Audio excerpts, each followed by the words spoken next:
ಸೇಡಿಗಾಗಿ ನಡೆಯಿತು ರಾಮಾಯಣ.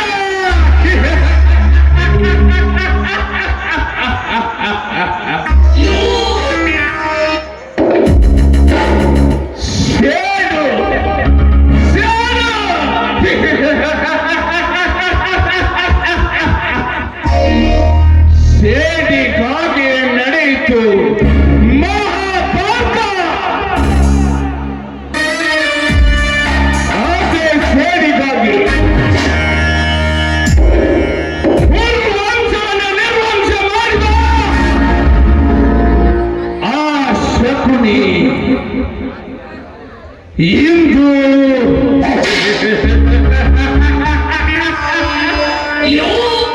ಈ ಶಿವಣ್ಣನ ಮನೆಗೆ ಆದಿಶೇಷನೇ ಶಕುನಿ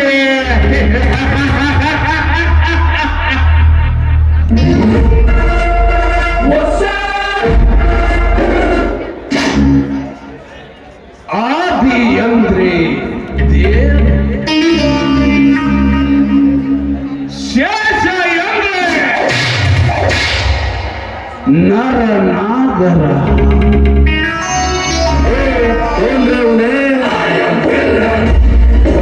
ಈ ಊರಲ್ಲಿ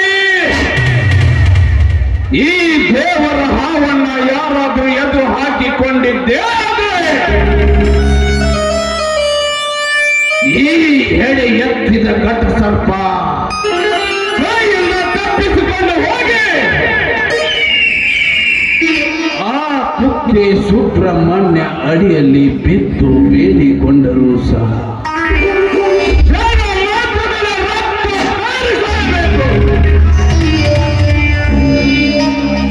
ಈ ಊರಿನ ಮೂರ್ಖ ಜನಗಳು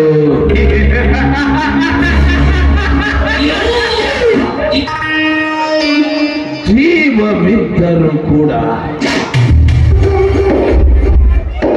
ಸತ್ತ ಹಾಗೆ ಬದುಕುತ್ತಿರುವ ಈ ನಮ್ಮ ಭಾರತ ದೇಶದ ಮೂರ್ಖ ಪ್ರಜೆಗಳ ನಡುವೆ ಸತತವಾಗಿ 6 ಬಾರಿ ಆರಿಸಿ ಬಂದು ಗಟ್ಟಿಸಿಕೊಂಡಿರುವ ಈ ಆದಿಶೇಷನ ಹೆಸರು ಕೇಳಿದ್ರಿ ಸಾಕು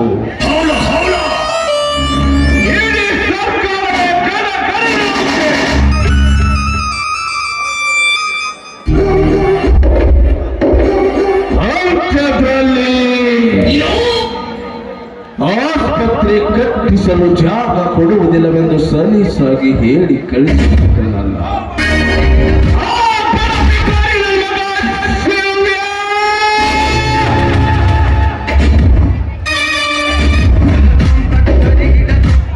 ನನ್ನ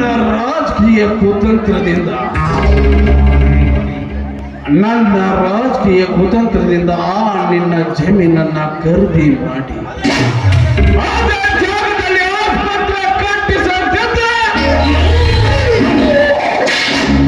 ನಾನು ಶರವೇಗದ ಸರ್ದಾರ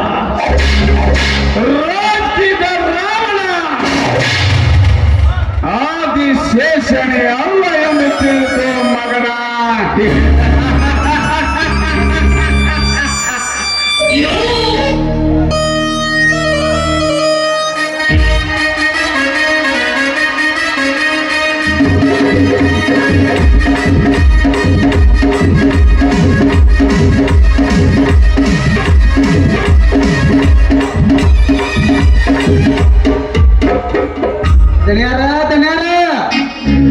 ಯಾಕೆ ಕುಟ್ಟಪ್ಪ ಏನಾಯ್ತು ನನಗ?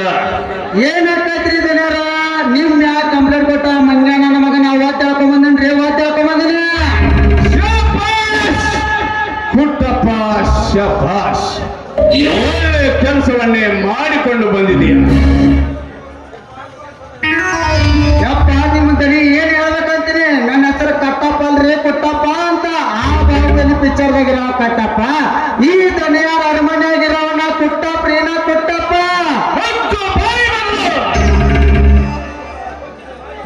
ಆ ಸೊಕ್ಕಿನ ನಾಯಿಯನ್ನು ನನ್ನ ಮೇಲೆ ಕಂಪ್ಲೇಂಟ್ ಕೊಟ್ಟ ಆ ಸೊಕ್ಕಿನ ನಾಯಿಯನ್ನು ಬಿಟ್ಟು ನನ್ನಿಂದ ಬಂದ ಆ ಬಾಹುಬಲಿ ಹರಿಕತೆ ಹೇಳ್ತಾರಲ್ಲ, ನಾಚಿಕೆ ಆಗುದಿಲ್ಲ ನಿನಗ? ಯಪ್ಪ ದನಿಯಾರ, ರಾತ್ರಿ ನೀರ್ ತಿಂದಾಗಿ ಹಲಗತ್ತಿ ಕುಟ್ಟಪ್ಪಗ ಅಷ್ಟು ತಿಳುವಳಿ ಮಾಡ್ರಿ ಅಂದ್ರೆ ಈಗ ತೋರಿಸ್ತು ನೋಡ್ರಿ ಹಲಗತ್ತಿ ಕುಟ್ಟಪ್ಪ ತಲಿನ ಲೇತಮ್ಮ ಯಾಕ ಮಾಡ್ರಿ ಅಣ್ಣ.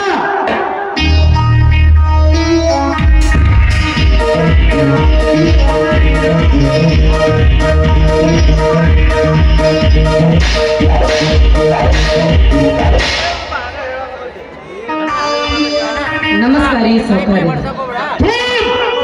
ಬೆಂಕಿ ಹಚ್ಚಲಿ ಆ ನಿನ್ನ ಹಾಳು ನಮಸ್ಕಾರಕ್ಕ. ಲೇ ಪಡ್ಕೊಂಡೆ ಅಂತ ಸರ್ಕಾರವನ್ನೇ ಸವಾಲ್ ಹಾಕಿ ಇಡೀ ನಮ್ಮ ಕರ್ನಾಟಕವನ್ನೇ ಗಡಗಡ ನಡಗಿಸಬಲ್ಲ ಎಮ್ಮೆಲ್ಲೆ ಆದಿಶೇಷನ ವಿರುದ್ಧ ಕಂಪ್ಲೇಂಟ್ ಕೊಡುವಷ್ಟು ಸೊಕ್ಕು ಬಂದಿದ್ದ ಬೇಬಿ ನಾಯಿ. ಏನ್ ಮೆಚ್ಚಬೇಕಲೇ ತಮ್ಮ, ನೀನಿನ್ನ ಬಂಡದ ಮೆಚ್ಚಬೇಕು. ಆಮೇಲೆ ನಮ್ಮ ದನಿಯಾರ ಕಾರ್ ಗಾಡಿ ಬರಾಕಂತಂದ್ರ ಹೋಗಿ ಹುಚ್ಚಿ ಹೋಯಾಕ ಅಂತ ನಿಂತಾರ, ಓದ್ ಬಿದ್ದು ಓಡಿ ಹೋಗ್ತಾರ. ಅಂತ ನೀವು ಅವ್ರನ್ನ ಆಗ ಕಂಪ್ಲೇಂಟ್ ಕೊಟ್ಟಿ ಅಂದ್ರ ಈ ನಿನ್ನ ಬಾಂಡದ ಮೆಚ್ಚಲೇಬೇಕಲೇ ತಮ್ಮ. ಕಾರ್ಕೊಂಡ್ರಿ, ನಾ ಸೌಕಾರ ಮೇಲೆ ಕಂಪ್ಲೇಂಟ್ ಕೊಟ್ಟಿದ್ದು ತಪ್ಪೆ, ಆದ್ರ ಈ ಸೌಕಾರ ಮಾಡಿದ್ದು ತಪ್ಪಲ್ಲೇನ್ರಿ? ಲೇ ಬರ! ಅಂತ ತಪ್ಪು ನಾನೇನ್ ಮಾಡಿನ್ಲಿ? ಸಾಕ್ ನಿಲ್ಲಿಸ್ರಿ ಸೌಕಾರ, ಸಾಕ್ ನಿಲ್ಲಿಸ್ರಿ. ನೀವು ಮಾರಾಟಾದ್ರೂ ಇನ್ನೇನು ಉಳ್ಕೊಂಡೈತಿ ಅಂತೇಳಿ ಇಡೀ ದೇಶನ ಈ ಹಾಳಾದ ಕೊರೋನಾ ಕೈಯ ಸಿಕ್ಕ ನುಚ್ಚು ನೂರಾಗಿ ಹೋಗೈತಿ. ದಿನ ಬೆಳಗಾದ್ರ ರಾಶಿ ರಾಶನ ಉಳ್ಳಿ ಬೀಳುದು ನೋಡಿದ್ರ ಇಡೀ ದೇಶನ ಹೊಟ್ಟಿ ಮ್ಯಾಲ ತಣ್ಣೀರ್ ಬಟ್ಟಿ ಹಾಕೊಂಡು ಕುಂತೈತಿ. ದನಿ ತಣ್ಣೀರ್ ಬಟ್ಟಿ ಹಾಕೊಂಡು ಕುಂತೈತಿ. ಕೆಲಸ ಮಾಡಕಂತ ಹೊರಗಡೆ ಹೋದ್ರ ಕೆಲಸಿಲ್ದಂಗ ಆಗೈತಿ. ಊಟ ಮಾಡಕಂತ ಮನಿಗೆ ಹೋದ್ರ ಮೆಕ್ಕೆ ಜೋಳ ಖಾಲಿ ಆಗ್ಯಾವ. ಹಸಿವಿನಿಂದ ಮೂರ್ ದಿನ ಬರೀ ಖಾಲಿ ಹೊಟ್ಟಿಲೆ ಮಲಗೋ ಹೊತ್ತು ಬಂದೈತಿ. ದನಿ ನೀರ್ ಕುಡಿದು ಮಲಗೋ ಹೊತ್ತು ಬಂದೈತಿ. ಇಂಥ ಹೊತ್ತಾಗ ಬರೋದೆಲ್ಲ ಬಡವರಿಗೆ ಕಾದು ಕೊಡ್ತದ ನೋಡ್ರಿ ಆ ಕೊರೋನಾ. ಆ ಕೊರೋನಾ ಕೈಯಾಗ ಸಿಕ್ಕ ನಮ್ಮವ್ವ ವಿಧಿ ವಿಧಿ ಹೊಚ್ಚಾಡಕತ್ತಿದ್ಲು. ಆದ ಜಿಲ್ಲಾ ಆಸ್ಪತ್ರೆ ಕರ್ಕೊಂಡು ಹೋದ್ರ ನೀವೇನ್ ಮಾಡಿದ್ರಿ? ಇಲ್ಲಿ ಬಂದು ಶ್ರೀಮಂತರಿಗೆ ಭೇಟಿ ಕೊಟ್ಟ ನಮ್ಮ ಅವ್ನ ಹೊರಗೆ ಹಾಕಿಬಿಟ್ರಿ. ನಮ್ಮವ್ವ ಅಂಗಳದಾಗ ಉಸಿರು ಬಿಟ್ಟು ಸತ್ತು.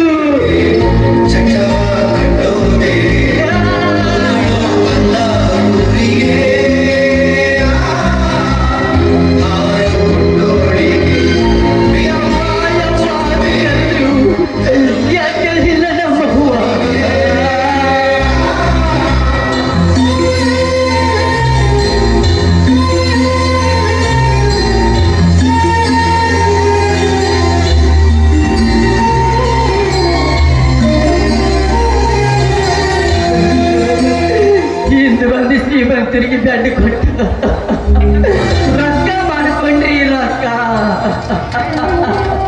ಇಷ್ಟೆಲ್ಲ ಮಾಡಿದ್ರು ಮತ್ತೇನು ಮಾಡಿ ನೀ ಅಂತ ಕೇಳ್ತೀರಿ? ಹೊಟ್ಟಿಗೆ ಅನ್ನ ತಿಂತೀರೋ ಮತ್ತೇನು ತಿಂತೀರೋ? ಎಂತ ಮಾತು ಮಾತಾಡಿದ್ರಿ ತಮ್ಮ, ಎಂತ ಮಾತು ಮಾತಾಡಂತೀನಿ. ಈಗ ನೀ ಮಾತಾಡೋ ಮಾತಿ ನನ್ನ ಒಟ್ಟ ಅನ್ಕೊಳ್ಳಿಲ್ಲ. ಚೂ ಚೂ ಕಿವು ಚಳಿ ಒಟ್ಟಾಗ ಮುಚ್ಚು ಬಾಯಿ ಕಟ್ಟಪ್ಪ. ಈ ಕೊರೋನಾ ಹೊತ್ತಕ್ಕ ಸಿಕ್ಕಾಕೊಂಡು ಬಹಳ ಜನ ತಮ್ಮ ಪ್ರಾಣವನ್ನೇ ಕಳೆದುಕೊಂಡು ಹೋಗಿದ್ದಾರೆ. ಹಾಗಂತ ನಾವು ಕೂಡ ಅವ್ರ ಜೊತೆ ಕಣ್ಣೀರಾಗಕ್ ಬರ್ತಾ ನೋಡು. ಈಗ ಒಳ್ಳೆ ಮಾತಿನಿಂದ ಕೊಟ್ಟ ಕಂಪ್ಲೇಂಟ್ ಅನ್ನ ವಾಪಸ್ ತೆಗೆದುಕೊಂಡ್ರೆ ಈ ಭೂಮಿ ಮೇಲೆ ಬದುಕುತ್ತೀಯ, ಇಲ್ಲವಾದ್ರೆ ನಿಲ್ಲಣ್ಣ. ಈ ಅಣ್ಣ ಈ ತಿರುಕನನ್ನು ಒಂದೇ ಏಟಿಗೆ ಮುಗಿಸಿದರೆ ನನ್ನ ಮನಸ್ಸಿಗೆ ನೆಮ್ಮದಿ ಸಿಗುತ್ತದೆ ಎಂದು ತಿಳಿದಿರುವೆಯಾ? ಅದೆಂದಿಗೂ ಸಾಧ್ಯವಿಲ್ಲ ಅಣ್ಣ. ಏಕೆಂದರೆ ಇವನಿಗೆ ಕಂಪ್ಲೇಂಟ್ ಕೊಡಲು ಸಾಥ್ ನೀಡಿದವನು ಬೇರೆ ಯಾರು ಅಲ್ಲ. ಕಟ್ಟಲಿಕ್ಕೆ ಜಮೀನನ್ನೇ ಪಡೆದೇ ಸತಾಯಿಸಿದನಲ್ಲ, ಆ ಶಿವಣ್ಣನ ತಮ್ಮ ವಿಷ್ಣು ಅಣ್ಣ, ವಿಷ್ಣು. ಯಾರು? ಆ ಶಿವಣ್ಣನ ತಮ್ಮ ವಿಷ್ಣು. ಯಾರವನು? ಎಲ್ಲಿದ್ದಾನೆ? ಅವನು ಯಾರಂತ ಕೇಳಲು ಇಷ್ಟು ಕುತೂಹಲ. ಹೇಳ್ತೀನಿ, ಕಿವಿ ಕೊಟ್ಟು ಕೇಳಿಸ್ಕೊಳ್ಳಿ. ದೇವರಲ್ಲಿ ಅವನದು ಇಂದ್ರನ ಜಾತಕ, ಮನುಷ್ಯರಲ್ಲಿ ಬಿಲ್ಗೇಟ್ ಜಾತಕ, ವಿಷ್ಣುವರ್ಧನ ಜಾತಕ.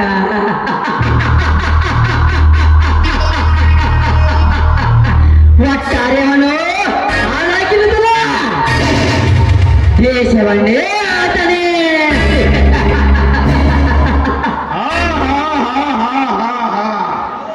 ಸಾಲಗ ಮೊದಲು ಕತ್ತರಿಸು ಈ ಕಂತ್ರಿ ನಾಯನ. ಅಣ್ಣ, ನಮಗೆ ವೈರಿಯಾದ ವಿಷ್ಣುನನ್ನು ಹೊಗಳುವ ಈ ನಿಯತ್ತಿನ ನಾಯಿ, ಅದು ನಿನ್ನ ಕಣ್ಮುಂದೆ ಹೇಗೆ ಸಾಯುತ್ತೇವೆ ನೋಡಣ್ಣ, ನೋಡು.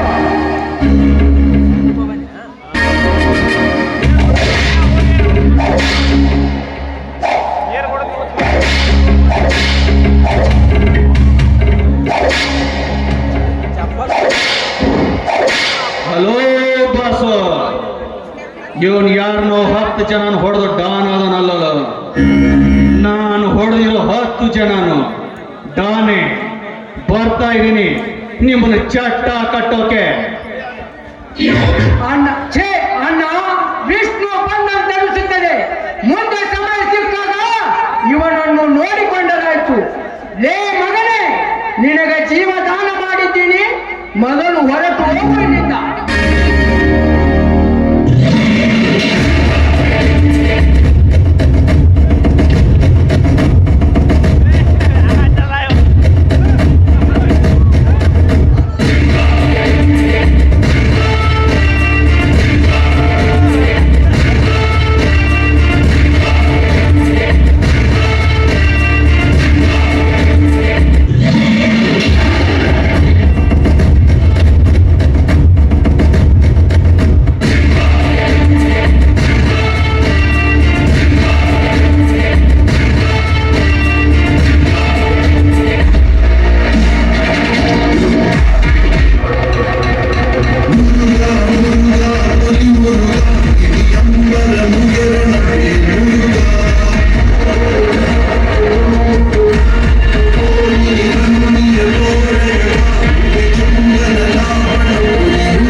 ಆಯ್ತಣ್ಣ, ಹೋಗ್ತೀನಿ.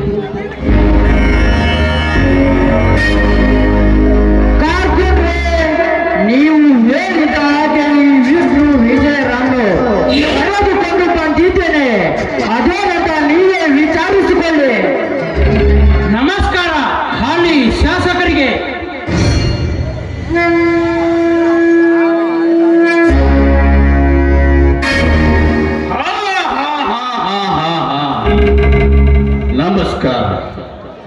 ನಾವು ಕೂಡ ನಿಮ್ಮಿಬ್ಬರ ದಾರಿಯನ್ನೇ ಕಾಯುತ್ತಿದ್ದೆ.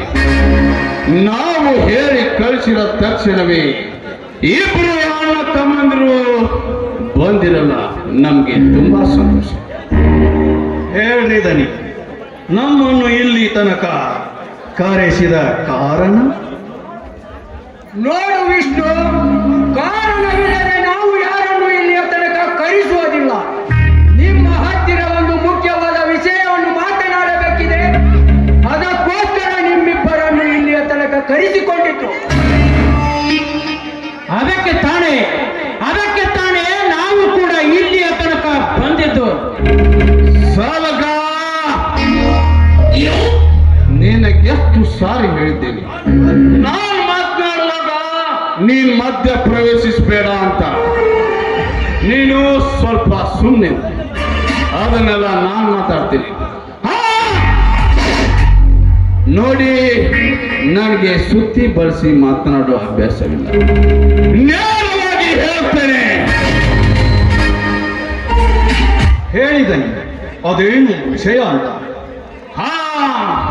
ನೋಡಿ ವಿಷ್ಣು, ನಮ್ಮ ಸುತ್ತಮುತ್ತಲಿನ ಬಡ ಜನರಿಗೋಸ್ಕರ ಒಂದು ದೊಡ್ಡ ಹೈಟೆಕ್ ಆಸ್ಪತ್ರೆಯನ್ನ ಕಟ್ಟಿಸಬೇಕೆಂದು ತೀರ್ಮಾನ ಮಾಡಿದ್ದೇನೆ.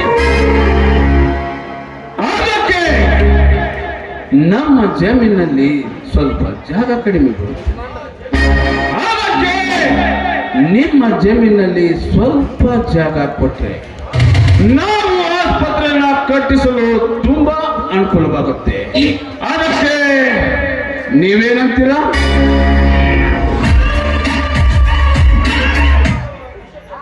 ಹಂಗ ಅಂತೇಳಿ ನಿಮ್ಮ ಜಾಗ ಏನು ಕುಗ್ಸಡಿ ತಗೋತಿಲ್ಲ ತಮ್ಮ. ಅದಕ್ಕೆ ತಕ್ಕಂಗ ದುಡ್ಡು ಕೊಡ್ತೀವಿ. ದುಡ್ಡು ತಗೊಂಡ ರಾಮ ರಾಜನಂಗಿತ್ತು ಬಿಡ.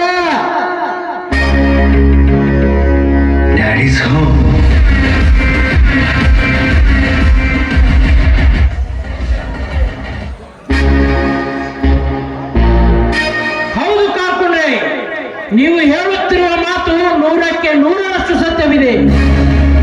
ಯಾಕಂದ್ರೆ ನಾವು ಕೂಡ ಸುಮಾರು ವರ್ಷಗಳಿಂದ ಈ ಭೂಮಿಯನ್ನೇ ನಂಬಿಕೊಂಡು ಇಲ್ಲಿಯ ತನಕ ಬಂದಿದ್ದೇವೆ.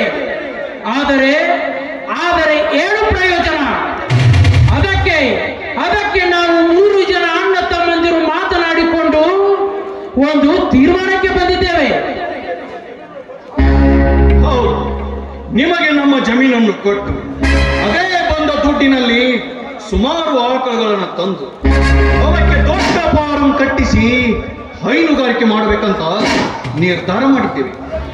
ಅದಕ್ಕೆ ನೀವು ದುಡ್ಡು ಕೊಡಲು ಒಪ್ಪಿಕೊಂಡರೆ ನಾವು ನಮ್ಮ ಜಮೀನನ್ನು ಕೊಡಲಿಕ್ಕೆ ರೆಡಿಯಾಗಿ ಬಂದಿದ್ದೇವೆ.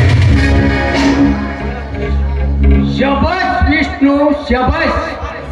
ಈಗ ನಿಮಗೆ ಅರ್ಥವಾಗಿರಬೇಕಲ್ಲವೇ ದುಡ್ಡಿನ ದೊಡ್ಡಪ್ಪರ ಮಹಿಮೆ ಎಂತದೆ?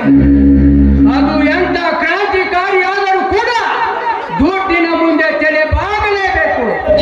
ಒಟ್ಟಿನಲ್ಲಿ ನೀವು ನಮಗೆ ಜಮೀನು ಕೊಡಲು ಒಪ್ಪಿಕೊಂಡಿರಲ್ಲ, ಅಷ್ಟೇ ಸಾಕು ನಮಗೆ. ನೀನೇಕೆ ಇವರ ಬಗ್ಗೆ ಇಷ್ಟೊಂದು ಮಾತನಾಡುತ್ತಿರ್ಬೇಕು?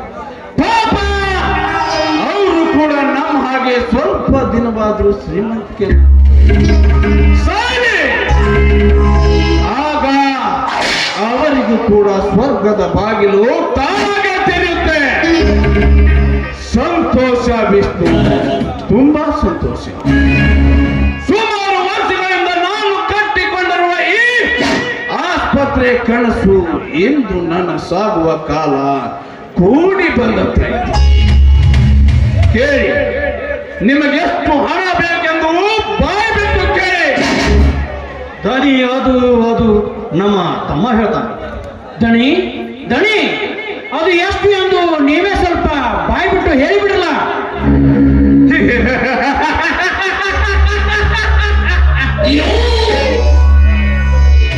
ಹಣ ಅಂದ್ರ ಅಷ್ಟೇಕೆ ಹೆದರುವ್ರಿ? ಸರಿ ಬಿಡಿ, ನಾನೇ ಹೇಳ್ತೀನಿ. ಒಟ್ಟಪ್ಪ, ಆ ಒಳಗ ಹಣದ ಬ್ಯಾಗ್ ಇಟ್ಟಿನಿ, ಬಾ. ಆಯ್ತು ರೀ.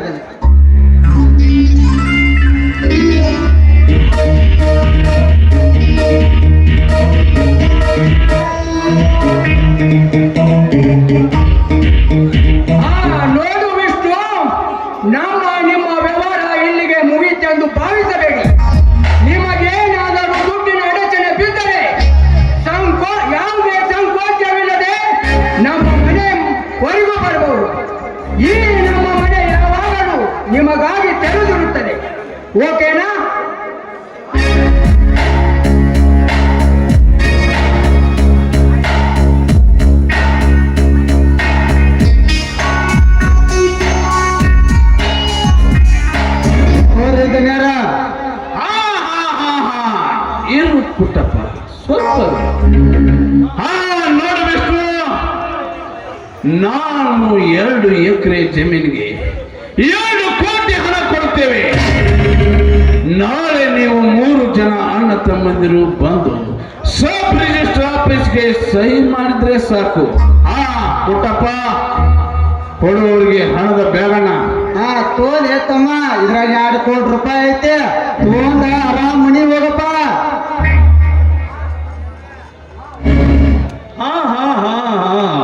ಒಂದು ನಿಮಿಷ ಕಾರ್ಕೊಂಡ್ರೆ ಮೊದಲು ಇದನ್ನ ತೆಗೆದುಕೊಳ್ಳಿ.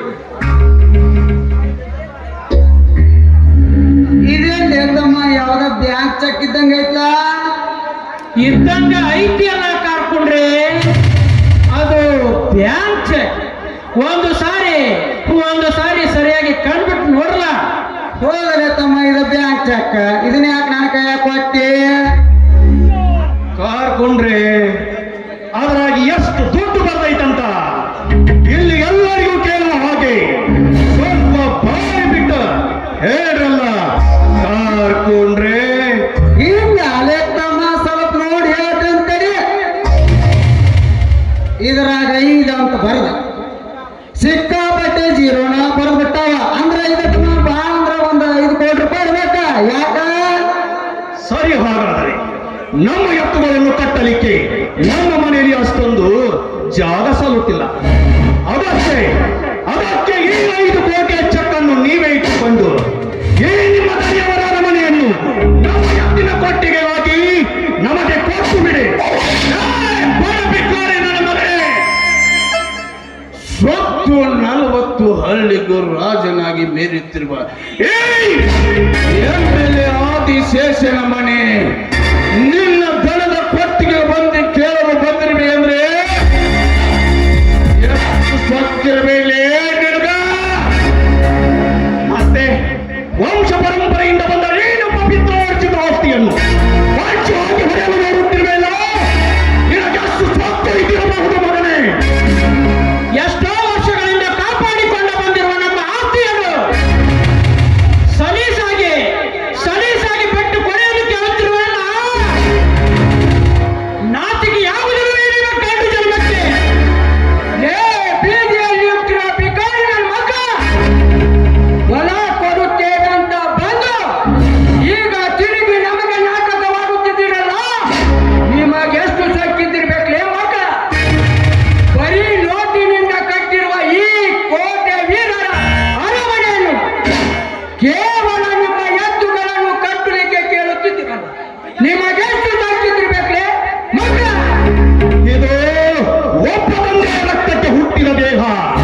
ನಿಮ್ಮ ಹಾಗೆ 100 ತಂದೆಯ ರಕ್ತಕ್ಕೆ ಹುಟ್ಟಿದ ದೇಹವಲ್ಲವೇ ಮಕ್ಕಳ? ಲೇ ಮಕ್ಕಳ, ಮಲಗಿರೋ ಸಿಂಹನ ಮುಟ್ಟಿ ಅಂಶಿಲ್ಲ, ತೊಟ್ಟಿ ಅಂಶಿಲ್ಲ, ಬಡ್ದು ಅಂಶಿದ್ದೀರ. ಕಬ್ನ ಕಾದು ಬರೆ ಎಳೆದು ಕುಲ್ ಮೇಲ್ ಬಿದ್ದ ಕಬ್ನ ಈಗ ಕತ್ತಿಯಾಗಿದೆ. ಏ ಕತ್ತಿ ಗೊತ್ತಿರೋದು ಒಂದೇ, ಇನ್ನು ಮೇಲೆ ಬಾಯಿಂದ ಮಾತನಾಡಿ ಸುಮ್ಮನೆ ಬಿಡೋದಿಲ್ಲ. ಬಾಯಿ ಹಾಕಿ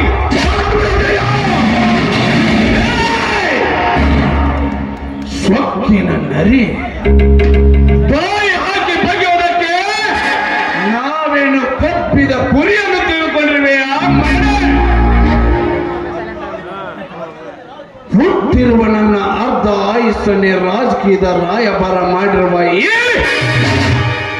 ಎಂಎಲ್ಎ ಆದಿಶೇಷನಿಗೆ ಕೇವಲ 4 ಎತ್ತುಗಳನ್ನು ಕಟ್ಟಿಕೊಂಡು ಅದೇ ಭತ್ತದ ಗದ್ದೆಯ ಕೆಸರಿನಲ್ಲಿ ಬಿದ್ದು ಮಾಡಿ ಸಾಯುತ್ತಿರುವ ನಿನಗೆ ಇಷ್ಟೊಂದು ಅಹಂಕಾರ ಇರಬೇಕಾದ್ರೆ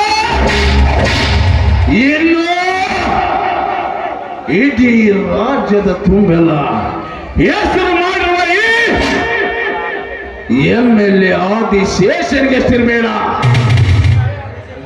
ಆದಿಶೇಷ, ನಿನ್ನ ಹಾಗೆ ನಾವು ಕೂಡ ಕಾದು ತೊಟ್ಟುಕೊಂಡು ಕಾಡಿನಲ್ಲಿ ಮೆರೆದಾಡುತ್ತಾರೆ. ಅದೇ ನಿಮ್ಮಂತ ರಾಜಕೀಯ ನಾಯಿಗಳೆಲ್ಲ ಬೀದಿಗಳಲ್ಲಿ ನರಕವನ್ನು ತಿಂದು ಬದುಕಬೇಕಾಗುತ್ತಿತ್ತು ಮಗನೇ, ನೆನಪಿನಲ್ಲಿಟ್ಟುಕೋ. ಹೌದು, ನಾವು ದುಡ್ಡಿನಲ್ಲಿ ಬಡವ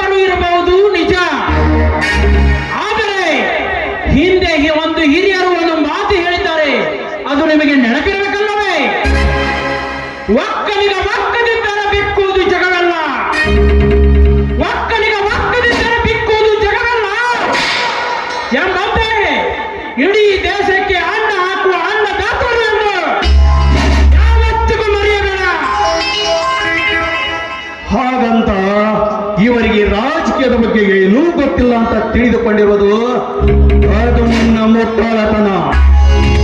ನಾವೆಲ್ಲ ರೈತರು ಒಟ್ಟಾಗಿ ಅಖಾಡಕ್ಕೆ ನಿಂತರೆ ಸಾಕು, ಆ ಕೇಂದ್ರಕ್ಕೆ ನೆಟ್ಟೆ ನಮ್ಮದಾಗುತ್ತದೆ ಅಂತ ನಿಮ್ಮ ಗೋಗಲ್ಲ ಕೊಂಡಲ್ಲಿ ಬರೆದಿಟ್ಟುಕೊಳ್ಳಿ. ಏ ವಿಷ್ಣು, ರಾಜಕೀಯ ಮಾಡುವುದೆಂದರೆ ದನದ ಕೊಟ್ಟಿಗೆಯಲ್ಲಿ ಸಗಣಿ ಬಾಚುವ ಕೆಲಸವೆಂದು ತಿಳಿದಿರುವೆಯಾ? ಲೇ, ಸುತ್ತಲೂ ಕಪಿಗಳ ಸೈನ್ಯವನ್ನಿಟ್ಟುಕೊಂಡು ಆ ಶ್ರೀರಾಮನ ಹಾಗೆ ರಾಜ್ಯಭಾರ ಮಾಡುವುದು ರಾಜಕೀಯವಲ್ಲ. ಅದೇ 10 ಜನ ರಾಮನ ಹೆಂಡತಿಯ ಸೀತೆಯನ್ನು ಹೊತ್ತೊಯ್ದು ತನ್ನ ಬಂಧನದಲ್ಲಿಟ್ಟುಕೊಂಡು ಮೆರೆದವನಲ್ಲ, ಅದು ರಾಜಕೀಯ. ಅಲ್ಲಿ ತಮ್ಮ ರಾಜಕೀಯ ಮಾಡುದಂದ್ರೆ ಕನ್ನಡ ಶಾಲೆ HDMC ಅಧ್ಯಕ್ಷ ಅಂತ ತಿಳಿದಿನ. ರಾಜಕೀಯ ಮಾಡಕ್ಕ ಗತ್ತ ಬೇಕ. ಆ ಗತ್ತ ನಮ್ ದನಿಯಾರ ಅಂತಲೇ ತಲೆ ತಮ್ಮ ಗೊತ್ತೈತ. ಏ ವಿಷ್ಣು, ನಿಮ್ಮ ಎಷ್ಟೋ ನದಿಗಳನ್ನು ಜೀವಂತವಾಗಿ ಹುಟ್ಟಿಸುವಾಗಿ ಅವರ ಗೋಡೆಯ ಮೇಲೆ ಮನ ಕಟ್ಟಿಕೊಂಡಿರುವ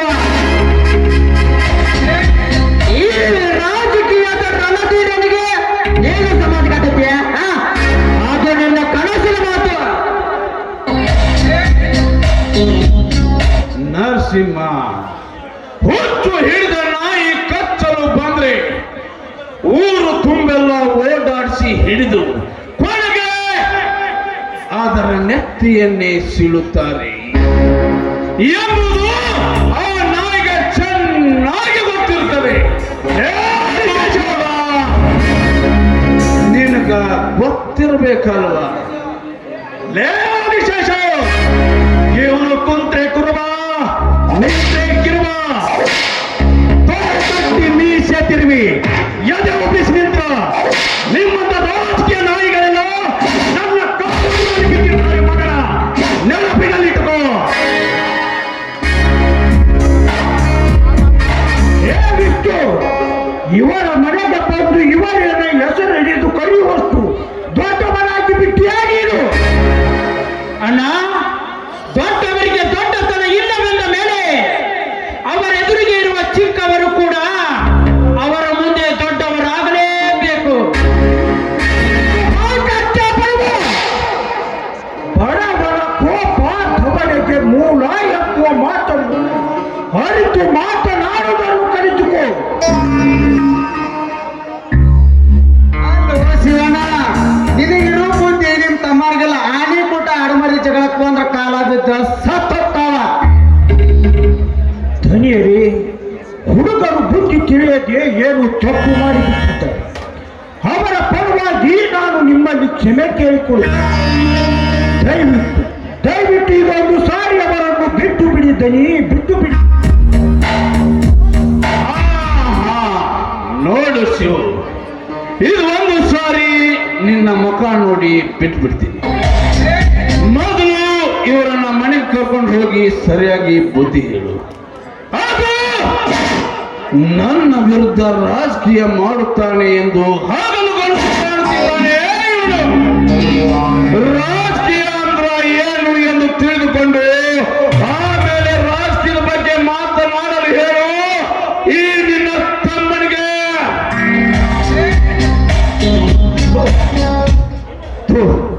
ನೀನು ಒಬ್ಬ MLA, ಸರ್ಕಾರದ ಒಬ್ಬ ಗುಲಾಮನಾಗಿ ನಮ್ಮಂತ ಪ್ರಜೆಗಳನ್ನು ಈ ರೀತಿಯಾಗಿ ಪ್ರಶ್ನಿಸುವುದನ್ನು ಬಿಟ್ಟು ಅದೇ ಪ್ರಜೆಗಳ ಮಧ್ಯೆ ನೀನು ಒಬ್ಬ ಪ್ರಜೆಯಾಗಿ ಅದೇ ಸರ್ಕಾರವನ್ನು ಪ್ರಶ್ನಿಸುವುದನ್ನು ಕಲಿತುಕೋ.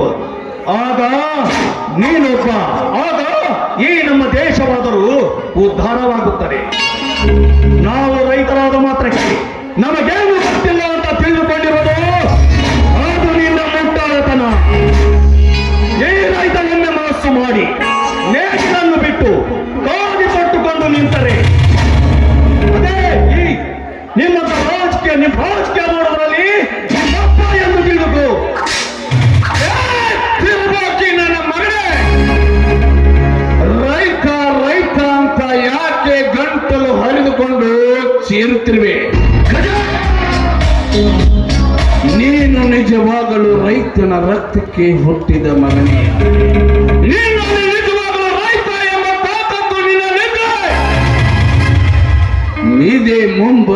ಚುನಾವಣೆ ಯುದ್ಧದಲ್ಲಿ ನನ್ನೆದುರು ನಿಂತು ಗೆದ್ದು ತೋರಿಸು ಮಗನೇ. ಆಗ ತಿಳಿಯುತ್ತದೆ ಈ ನಿನ್ನ ರೈತನ ತಾಕತ್ತು ಎಂತದು ಅಂತ. ಅಚ್ಚೋ ಬಾಯಿ ರಾಜ್ಯದ ನಾಯಿ, ನಿನ್ನಂತ ಕಂತ್ರಿ ಸರ್ಕಾರಕ್ಕೇನು ಗೊತ್ತು ಈ ಅನ್ನದಾತನ ತಾಕತ್ತು. ಇನ್ನು ಮೇಲೆ ಶುರುವಾಯಿತೆಂದು ತಿಳಿದುಕೋ ಮಗನೇ, ನನ್ನ ನಿನ್ನ ನಡುವೆ ರಾಜಕೀಯದ ಮಹಾಯುದ್ಧ.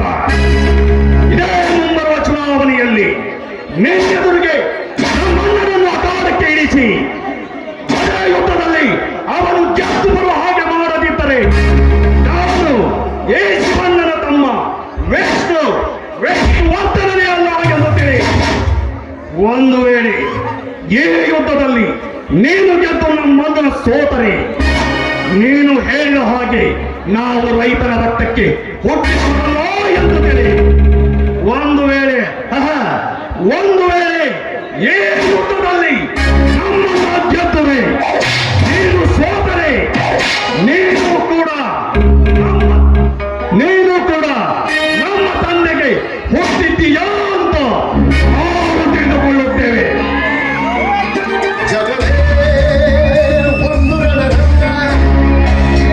ಅಣ್ಣ, ನಡೆಯಲಿ ಹೋಗೋಣ. ನಾನು ಸಾಮಾನ್ಯವಾಗಿ ಯುದ್ಧನ ತಪ್ಸಕ್ಕೆ ಇಷ್ಟಪಡ್ತೀನಿ. ಅದಾಗದೆ ಹೋದ್ರೆ ಗೆದ್ದೇ ಗೆಲ್ತೀನಿ.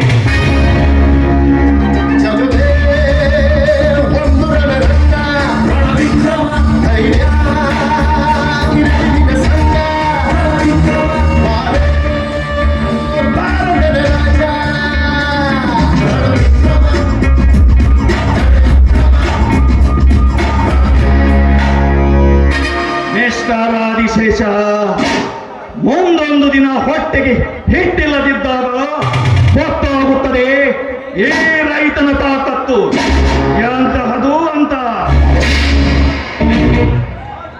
ರಾಜಕೀಯದಲ್ಲಿ ನಾನೇ ರಾಜನೆಂದು ಅಹಂಕಾರದಿಂದ ಮೆರೆಯುವುದನ್ನು ಬಿಟ್ಟು ಇಡೀ ದೇಶಕ್ಕೆ ಅನ್ನ ಹಾಕುವ ಅನ್ನದಾತನಿಗೆ ಮೊದಲು ಮರ್ಯಾದೆ ಕೊಡುವುದನ್ನ ಕಲಿತುಕೋ. ಆಗ ನೀನೊಬ್ಬ ನಿಷ್ಠಾವಂತ ರಾಜಕಾರಣಿ ಅಂತ ಜನ ಅಭಿಮಾನದಿಂದ ತಲೆಬಾಗುತ್ತಾರೆ. ಎಲ್ಲವಾದರೆ ಅದೇ ರೈತನಾದ ಅನ್ನವನ್ನೇ ವಿಷವಾಗಿ ರಕ್ತಧಾರಿ ಸಾಹಿತ್ಯ ಮಗನೇ. ನಿನಗೊಂದು ಎಚ್ಚರಿಕೆ ಕೊಡ್ತೇನೆ. ಆ ನಿನ್ನ ಪಗಸಕ್ಕೆ ಅಂಕುಶನೇ ಬೇಕು. ಹುಲಿನ ಹೊಡೆಯೋಕೆ ಮೇಕೆನೇ ಕಟ್ಟಬೇಕು. ಜೀವನ ಎಂಬ ಈ ಪಗಡೆ ಆಟದಲ್ಲಿ ದೇವರೇ ಸೋತದ. ಇಲ್ಲಿ ಸೋತೋನು ಸ್ಮಶಾನ ಸೇರ್ತಾನೆ, ಗೆದ್ದೋನು ಇತಿಹಾಸ ನಿರ್ಮಿಸ್ತಾನೆ. ಇವನು ಸಾಹಸ ಸಿಂಹ ವಿಷ್ಣುವರ್ಧನ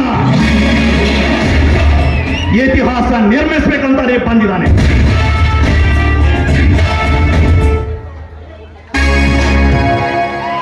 ಬರ್ತೇನೆ. ಚೋರರಿಗೊಂದು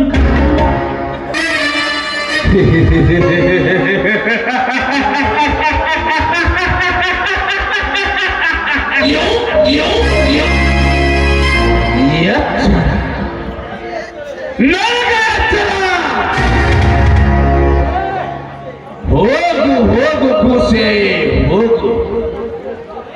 ನಿನ್ನಂತ ಎಷ್ಟು ಅನ್ನದಾತರಿಗೆ ನನ್ನ ರಾಜಕೀಯ ಕುತಂತ್ರದಿಂದ ಹೊಟ್ಟೆಗೆ ವಿಷ ಹಾಕಿ ವಿಷ ಕಂಠ ಆದಿಶೇಷನಿಗೆ ರಾಜ್ಯದ ಬಗ್ಗೆ ಪಾಠ ಮಾಡಲು ಬರುವೆ ಮಗನೇ. ತಪ್ಪು ಮಾಡಿಬಿಟ್ಟೆ ಮಗನೇ. ವಿಷ್ಣು ದೊಡ್ಡ ತಪ್ಪು ಮಾಡಿಬಿಟ್ಟೆ. ಹುತ್ತದಲ್ಲಿ ಮುಳುಗಿರುವ ಈ ಕಾಲಿನ ದಪ್ಪನ ಕೈ ಹಾಕಿ ದೊಡ್ಡ ತಪ್ಪು ಮಾಡಿಬಿಟ್ಟೆ. ಹಾಗೆ ಮುಂಬರುವ ಚುನಾವಣೆ ಯುದ್ಧದಲ್ಲಿ ನಿಮ್ಮಣ್ಣನನ್ನ ಬುದ್ಧಿ ಕೇಳಿದೆ. ಅವನ ಗದ್ದಿಗೆ ಕಟ್ಟಿಸದಿದ್ರೆ ನಾನು ರಾಜ್ಯದ ರಾವಣ ಆದಿಶೇಷನೇ.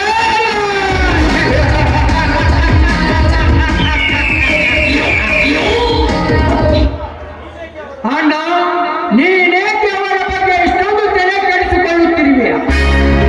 ಈ ರಾಜಕೀಯ ಯುದ್ಧದಲ್ಲಿ ನಮ್ಮ ವಿರುದ್ಧ ಗೆದ್ದೇ ಗೆಲ್ಲುತ್ತೆ ಎಂದು ಬಂದ ಎಷ್ಟೋ ಪರಾಕ್ರಮಿಗಳನ್ನು ಆ ಪರಮಾತ್ಮನೇ ಹಚ್ಚಿರುವಾಗ ಇನ್ನು ಇವನ್ಯಾವ ಲೆಕ್ಕ ನಮಗೆ? ಅದೇ ಮುಂಬರುವ ಚುನಾವಣೆಯಲ್ಲಿ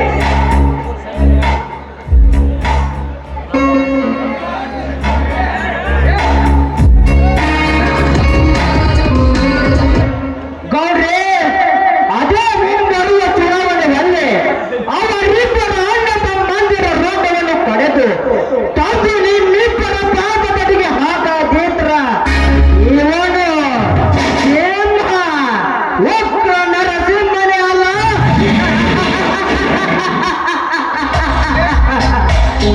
ಜನರ ಆಡೋ ಗೊತ್ತ್ರಿ ಆಟ, ಮಾಡೋ ಗೊತ್ತ್ರಿ ಮಾಟ, ನಮ್ದೇನ್ ಗೊತ್ತ್ರಿ? ನಡ್ರಿ, ನಾ ಎಲ್ಲ ತಿಳಿಸಿ ಹೇಳ್ತೀನಿ ನಿಮಗ. ಹೋಗ ನಡ್ರಿ.